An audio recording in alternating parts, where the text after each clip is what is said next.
Just before dawn, yesterday morning, the Kerch Bridge connecting Crimea to Russia was once again attacked. This is the second time in 9 months. This last time it was attacked, killing, unfortunately, a couple, two parents, leaving their 14-year-old daughter injured and orphaned. And this is where the bridge, as you can see here on the map, this is a bridge that connects Russia to Crimea. It's an essential bridge for them. They do send over a lot of supplies. This is also an important, well, the reports that are coming out is that this is an important strategic military bridge for Russia. Yeah, sure, it is in that they're getting troops and supplies in and out of Crimea, but ultimately this is, as you can see, fairly far from Ukraine. This is the bridge that is connecting Russia to Crimea. So, of course, they're going to say, well, it's strategic militarily, and that's why we struck it. I mean, they have to give some reason. They can't make it seem like they're just striking a bridge that ultimately affects civilians, because ultimately that's who's affected by this. This bridge is mostly used to bring goods and services to Crimea for civilians. It's not necessarily as much needed for military transport, but of course there are military there's military transport that happens there, and that's the excuse that they used when they aimed and fired at this bridge for the second time in 9 months. The bridge was forced to close temporarily. You could see some of the attack. We do have some footage, I believe, of the bridge and the attack. So you could see the damage. Here's some of the damage. These guys are under the bridge. You could see there, like, look at this. Don't want to drive on that. So there's the damage to this Kerch Bridge. Did halt traffic. Tragically, those two people were killed. Russia said Kiev used 2 naval drones to attack the bridge. We do have a response. This is what Putin had to say. Russia did ultimately retaliate, and we're going to get to that. But this is what Putin had to say yesterday about the bridge being attacked. Как известно, сегодня ночью на мосту был совершен очередной террористический акт. Погибли мирные граждане. Ранен и остался без родителей ребенок. So let me just read to you what he says, because he's speaking Russian. So we're going to play this video silently, and I'm going to read to you. Can you back it up a little bit? Because the print is a little small, and he's speaking Russian, which he would, because he's Putin, right? He's a Russian president. So he says, as you know, another terrorist attack was carried out on the Kerch Bridge last night. Innocent people died. A child was injured and left orphaned.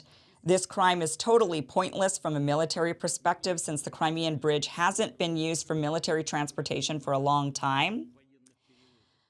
And it's cruel because innocent civilians were killed.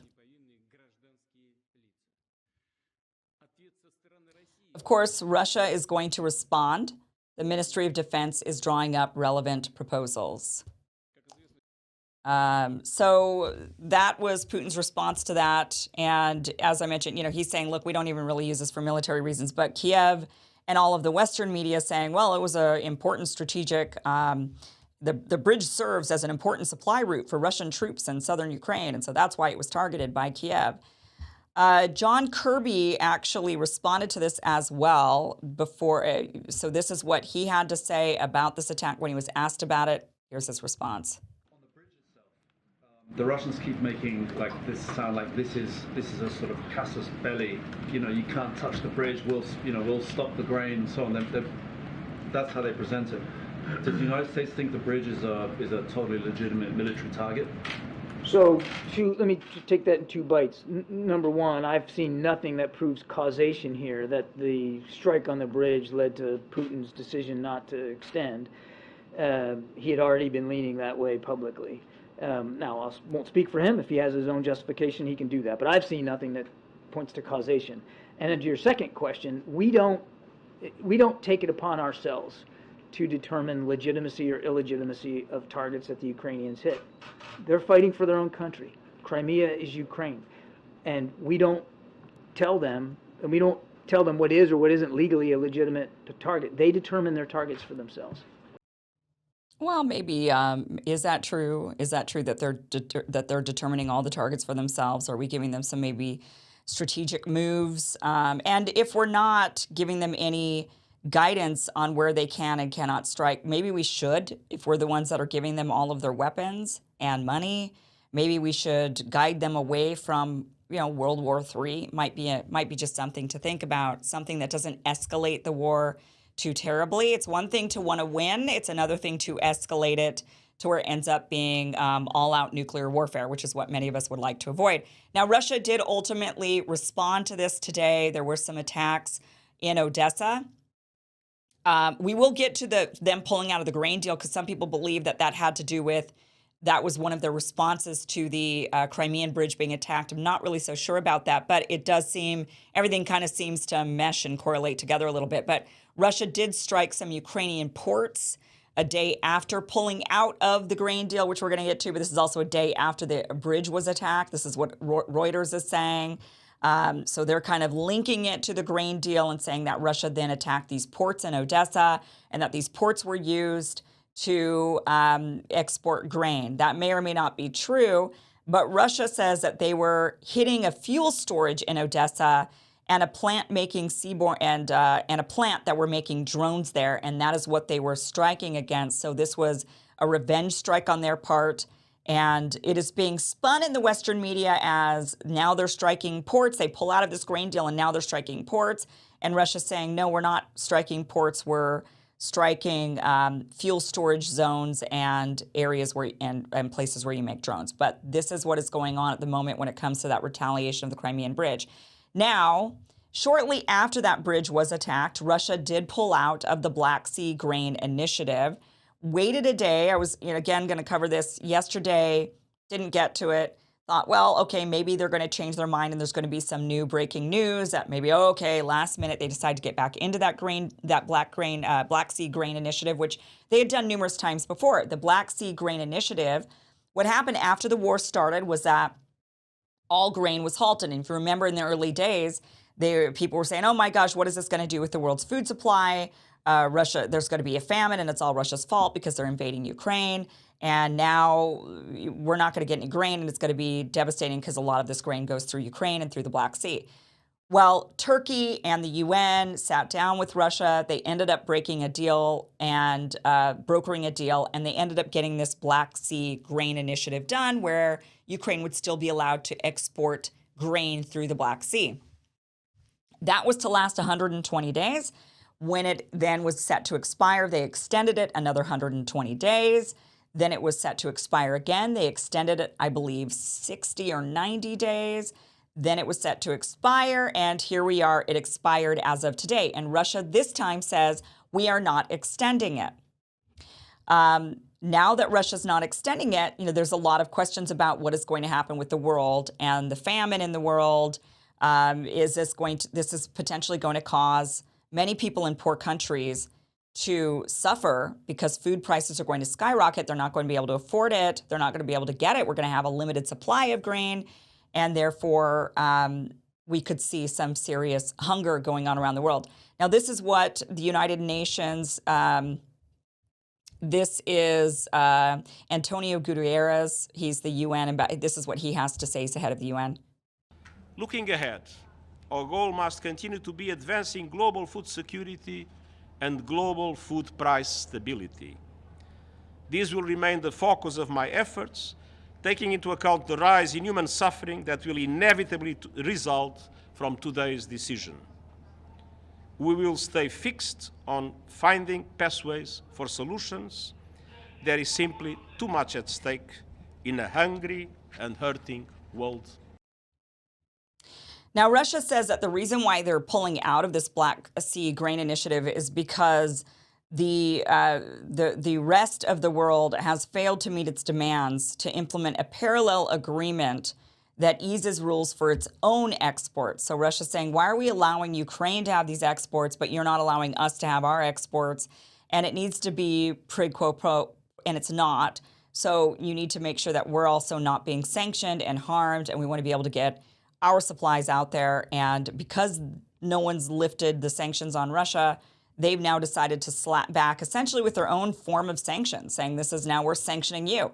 You mean you're going to sanction us saying that we can't export? Well, then we're sanctioning you saying that you can't export. And we'll see what happens. You guys didn't seem to care about poor people and hungry people when you were limiting our supply. You certainly don't seem to care about it when you sanction other countries.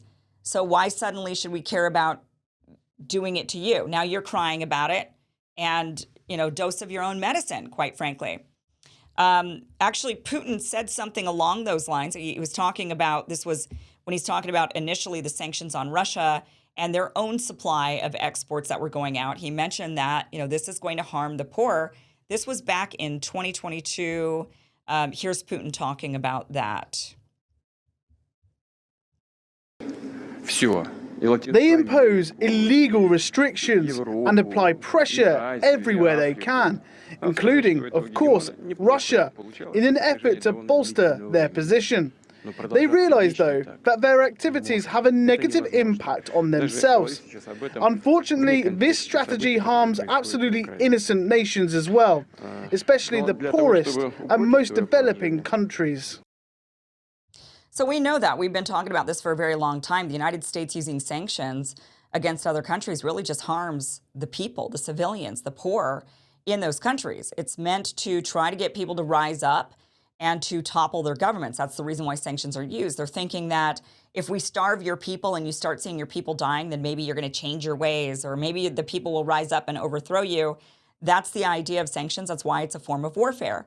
So Putin is calling that out in September of 2022, saying the same thing. Look, you're sanctioning us, and that's going to cause the poor people to not get what they need. Now watch this. This is Anthony Blinken. This was just a couple of days ago. Him talking about, well, if Russia pulls out of this Black Sea grain initiative, the poor are going to suffer. Here he is. This war of aggression on Ukraine continues to harm not only Ukrainians, but people across this region. It is essential that we extend and expand the Black Sea Grain Initiative, which Russia is threatening to end once again on July 18. If Moscow follows through on its threat, developing countries, including in the region, will pay the price, including quite literally with higher food prices as well as greater food scarcity. Yeah, did Anthony Blinken care when he was putting sanctions on all kinds of other countries, on Russia, on Iran, on did the administrations care when they put sanctions on Cuba, Venezuela, everywhere they put sanctions? How many countries are sanctioned by the United States today? Many countries. Did they care? No. Suddenly, a dose of their own medicine and they start to care. Maybe it's best to start rethinking the idea of sanctions as a form of warfare. Here is Kirby again. He's answering some more questions specifically about this, about the about Russia pulling out of the Black Sea grain initiative. Here he is. I want to start today by addressing Russia's irresponsible and dangerous decision to suspend its participation in the Black Sea grain initiative, which will exacerbate food scarcity and harm millions of vulnerable people around the world. The Black Sea grain initiative has been critical to bringing down food prices, which have spiked as a result of Russia's brutal and unprovoked invasion of Ukraine. More than half of the 33 million metric tons of grain and foodstuffs that have been shipped through the initiative have gone to developing countries, including some of the most food insecure regions of the globe. These shipments have helped drive down and stabilize global prices, and every shipment under the initiative has contributed to reducing hardship in the world's poorest countries, since bringing grain to world markets lowers food prices for everybody. Russia's decision to resume its effective blockade of Ukrainian ports and prevent this grain from getting to markets will harm people all over the world. Russia will be fully and solely responsible for the consequences of this military act of aggression. Indeed, we are already seeing a spike in global wheat, corn, and soybean prices just today as a result of Russia's suspension. We urge the government of Russia to immediately reverse its decision. Meanwhile, the United States has and we will continue to work with other countries to enable both Russian and Ukrainian grain to reach the rest of the world, including by ensuring that our sanctions do not target, contrary to Russian propaganda, they do not target Russian food or fertilizer, and we will continue to support Ukraine's efforts to get that grain to markets that desperately need it, even if that's through other routes. A lot of work to be done here. This is a deeply regrettable and, as I said, a dangerous decision that we urge Mr. Putin to reverse. Okay, so luckily a journalist did their job, and they asked Kirby a little bit more detail about what would be those other methods that you're going to be looking into to get that grain out of the Black Sea, because some of those other methods could end up escalating us into into a much more provocative war. So here he is answering that question. Also on the grain, just following up on Zeke's question, specifically, is there any thought being given to a plan of just taking the grain out by sea with some kind of escort and more or less daring the Russians to stop it? And then on the bridge, which basically you're arguing that, you're arguing, but you're suggesting that we should just try to run a blockade, an effective military blockade in the Black Sea, because that's what's happening here. Right. No, that's not an option that's being actively pursued. I know that been discussed, made by Turkey had sort of played around with this idea quite a long time ago. That's not an option we're actively pursuing. Okay, thank you. Okay, so at least they've got some sense about them. They're not going to be doing an active military blockade. But again, mentioning all these poor people are going to be suffering because of these sanctions that essentially Russia's putting on the exports from Ukraine. It's essentially a form of sanctions. And where were their tears when they were putting sanctions on all these other countries? Again, it's time to maybe look ourselves in the mirror and make some different decisions, because many times when we place sanctions on other countries, there were pleas, there were cries, there were please don't do this is only going to hurt people, and those sanctions persisted. So it would be a good time to rethink those. Again, Russia's asking for, they've got a list of demands in order to get this, in order to renew the grain deal. They want to reconnect the state-owned Russian Agriculture Bank to the international SWIFT messaging service that is critical for cross-border payments. They want to lift restrictions on maritime insurance and on the supply of spare parts used in agriculture machinery, end sanctions against fertilizer companies and the people linked to them, and restore an ammonia pipeline that crosses Ukraine. That is what they're asking for. They're not getting that, and so they ended the deal, and today it expired. So now we wait, and we try to find out if, this is kind of like a staring contest now. Who's going to blink first? Is it going to be the United States or is it going to be Russia? Because obviously not being able to get exports out also hurts Russia in some ways. This is definitely going to cause there's going to be a lot of screams and cries from many leaders in other countries, many of them that are friendly to Russia, many of them that are friendly to the United States, saying, let's drop this. Blink, blink, blink. People are going to die if you don't.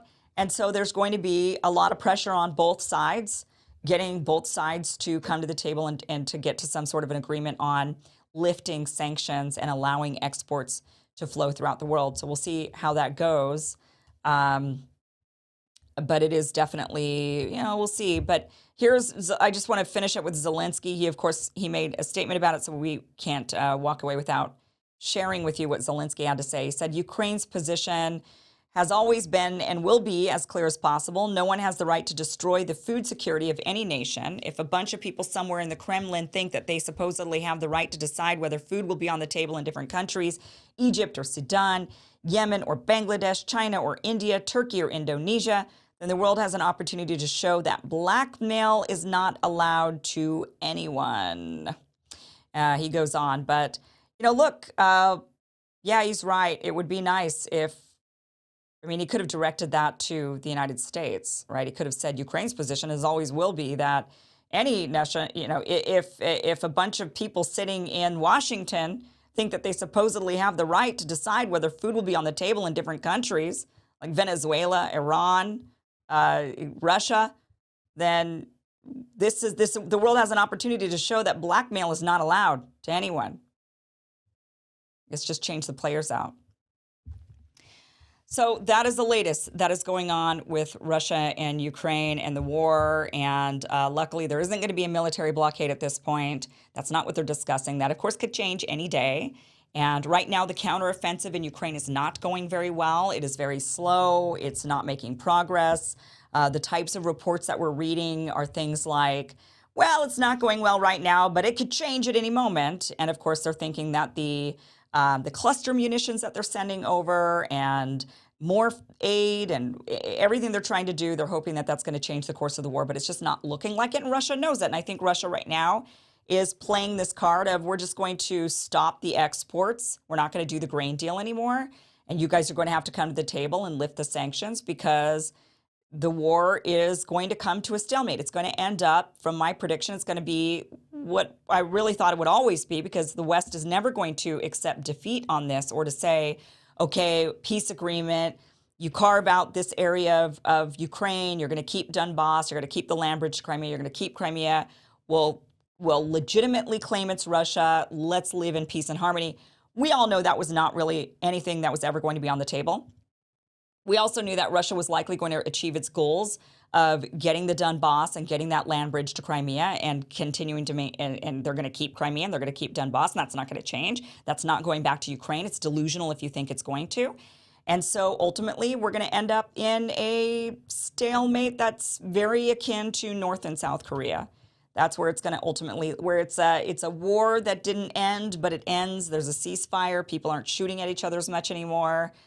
But it's ultimately still hostile. It could also look something like Israel and Palestine. You know, there's a supposed ceasefire there, but there's a lot of back and forth, and there's definitely a lot of aggression, and it could end up like that for decades with Ukraine and Russia if we keep this up. But we'll see what the appetite is for the American people. Okay. Of course, Field of Greens. This is another great product I absolutely love, and you guys know that I like this stuff. I do really feel like it gives me a lot more energy when I drink it. I feel a lot healthier. There's no doubt about that. I do feel like it helps my hair and my skin and my sleeping and certainly my energy levels to get the, you know, you just need that extra motivation to get to the gym. I feel like this really does help me do that. Field of Greens is great because it is a freeze-dried powder of fruits and vegetables. You mix it in with your ice water and you are going to get your servings of all the fruits and vegetables that you're supposed to be getting every day that we know you're not getting. So the easy way to do it is take a scoop of this, put it in your water, mix it up, drink it. It is really delicious. I love the lemon lime flavor. That's my favorite. But I know some people that are really liking the energy version of it because that does give them an extra kick. A lot of people are trying to, you know, they want to cut down on coffee because maybe they want to keep their teeth white in the summer, and so they're drinking this instead. So it is a great product, Field of Greens. You can go to their website, fieldofgreens.com, use the promo code Kim, and you will get 15% off your first order of any of the products on their site. So again, fieldofgreens.com, use that promo code Kim.